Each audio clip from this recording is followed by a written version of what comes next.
This is what I'm talking about. Episode 22 of Ranking of Kings has me jumping for joy. Not gonna lie, got a little teary-eyed watching this episode by the time we got that amazing hug from Best Mom, and seeing the brothers united, the marriage proposal, which, I mean, I'm sure there's going to be some people who are going to say it came from left field, but when you consider the fact that the person responsible for trapping him in that hellscape also wasn't the same person that she truly wanted to be, and the idea of getting to know the true innocent girl for all that time and then coming out being like, you know what? I'm going to give her this happiness that my father basically regrets not giving her. And the fact that he actually grew that type of connection, I love it personally. I'm sure there's going to be some people against it, but shit, I don't care. I'm absolutely adoring it. This episode was everything. Now, it's probably going to end next week with potentially the new #1 king here. Might not end up making it to the finale by the time the credits roll. It doesn't seem like once you become #1 and go into that vault that you basically are okay. I think there's going to be 2 brothers that are going to need to be saved. But I like the idea that it's actually not too difficult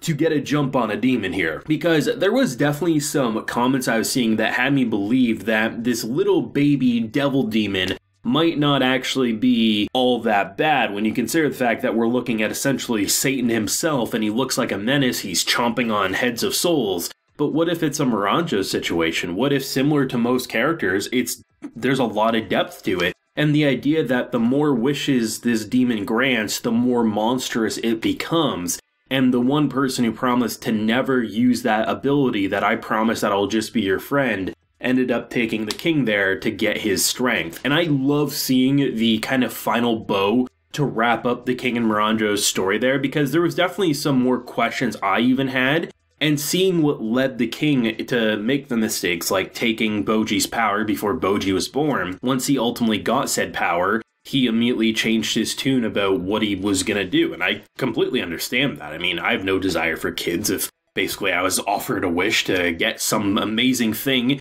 at the cost of an unborn kid, I mean, I'm not going to lie, I'd probably end up taking it because I don't plan to have kids. And then when you have the kid, you're like, oh shit, I'm actually kind of an asshole because now I actually ruined their life, sort of a thing. And I love how in his deathbed, when Miranjo offers him a choice, like, we can do this over. You have regrets. You have all these things.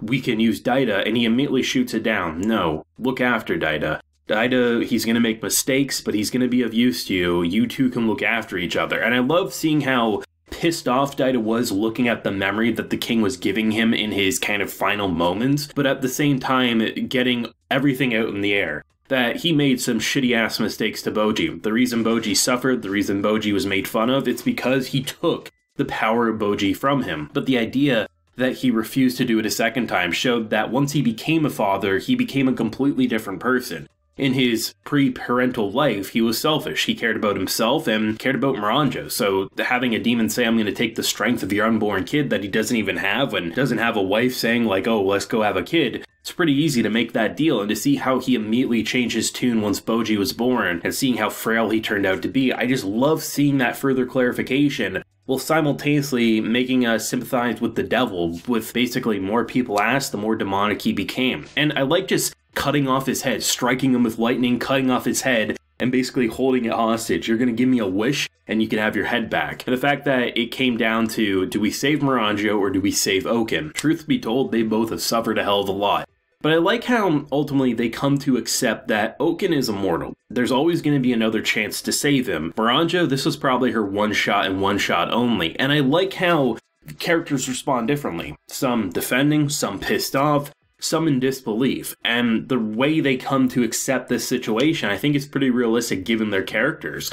And the marriage thing I really like because it makes sense despite it being so unexpected. That might be one of the biggest twists Ranking of Kings has thrown us. And I love seeing the different characters and how they respond. Some saying, you know, just because you want to protect her doesn't negate all the shit she's done to us. And she's wanting to be punished. She wants to be killed here. And then you have someone like Daida who very much his father's son, right? Like the idea that he very much is probably the most similar to King Bose compared to the 2 brothers there, right? And I love the idea that it just works so naturally, especially considering how much she suffered. Like that moment when she tried to kill herself off the cliff and you saw the king rush in there and just the franticness in his face animation, the crying, the despair, and to see how they grew over the years. It's incredible to get that level of depth while simultaneously getting such a peaceful resolution. The biggest question I have is who's going to be king now, because technically King Daida is the king. But Boji was the one who was supposed to inherit the throne. Is Daida going to offer him the throne now that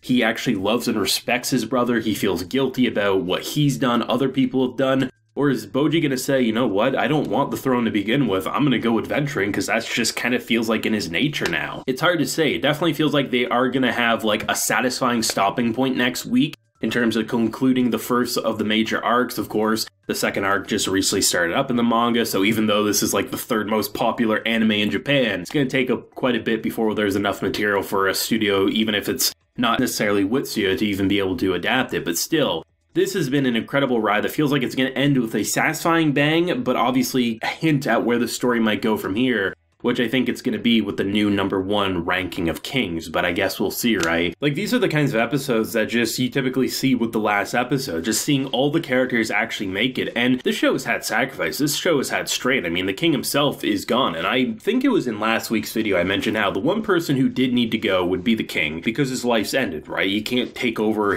the son's body anymore, and I'm glad that he didn't want to, and he never wanted to begin with. And Miranjo mistakenly mistook what his dreams would be. And I love the fact that just that scene with the mother and just how shocked, angry, flabbergasted, to the general knights, the people proud, like you see so many complex emotions without a single word spoken at multiple points. Like, it's just incredible to see, like, Appease as an example, right? Just like blushing and just so enthralled by what he's seeing. And the fact that there's no longer this hatred between brothers. I mean, the fact that, you know, Daida feels so bad about what he's done to Boji, the fact that you know damn well next week there's gonna be a conversation directly just between these two, and he's probably gonna ask for forgiveness, he's probably gonna beg, he might even offer the throne, we don't know. All we know at this point is that everyone had a mixed response to this girl coming back. The girl herself, Miranjo, wanted to die a second time there.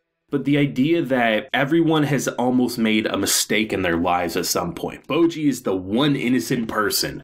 And the fact that people can make mistakes, and once you understand what led them to make said mistakes, it may not excuse it, but it definitely explains. And when you have a character like Boji, who there's only been one character he's pushed back against forgiving, and that is the one responsible for pushing him off a volcanic layer there.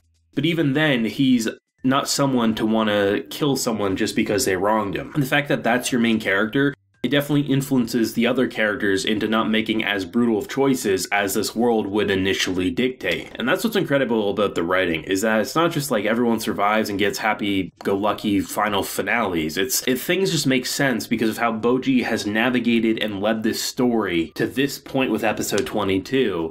And that's why I'm so excited for episode 23. I thought this was incredible. I thought this was amazing. I'm loving this, and honestly, yeah, it's definitely might even be tied for my favorite anime at this point. I ain't gonna lie, I like it that much. But thoughts if you have any. What do you hope to see with next week's final episode? Leave a like if you enjoyed, subscribe if you're new around here. Until next time, everyone, please take care and have a good one.